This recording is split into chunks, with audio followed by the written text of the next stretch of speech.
Hello. Now, I think whether the allegations against Imran Khan are realistic, the four speedy sentences for a bizarre range of accusations sound dismally like the crude and concocted allegations and legal rulings against Alexy Navalny, frankly. They don't sound credible, they don't sound realistic, they don't sound honest. They may be, but they therefore compound and define suggestions of politically motivated sentencing. As Turkey's central bank collapses, or at least somebody centrally resigns, as Poland is about to be run by a reality TV star, all Pakistan can do is focus on legal spite. It's extraordinary. It's as if Pakistan has perhaps taken advice from someone as insignificant as Suella Braverman or Priti Patel. Focus on the flimsy, they say, and the insubstantial. Something like Rwanda or marriage. Scapegoat anyone rather than deal with the larger, threatening international, or dare I suggest national problems that you actually have to deal with. What happens in Turkey, for example, will do more to unsettle life in Pakistan than anything Imran Khan might ever be accused of. As for jail for an inappropriate Muslim marriage, it's poppycock when he was parading with his wife, the same wife now in prison, as Prime Minister. He married her before he became Prime Minister. If this was such an appalling felony, it should have been called out at the time. Imagine a world akin to Elon Musk's Neuralink, and he's getting excited about something he knows nothing about, where everyone is wired into prejudice and suspicion, where everyone is plugged into something that can collect and interpret, command and coerce brain signals.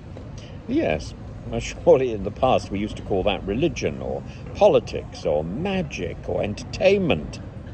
There's nothing new in this, I'm afraid, and the alchemy of mass hypnosis is alive and active in the courts in Pakistan, clearly, as easily as it might be alleged to be alive and active in the mind of Elon Musk. I'm sorry if this sounds that I don't respect those court decisions, a foreigner looking on from the West. Well, I looked on from afar at what happened to Alexy Navalny and to Abdullayev, Gaziev, Danilovich, Rustem Morusov, Ivan Yatskin, Volodymyr Dukka, sentenced in that case to 14 years in prison and suffering from a stomach disease and from stress. So many people shoved into jail in Russia in the recent past as political prisoners are old and frail.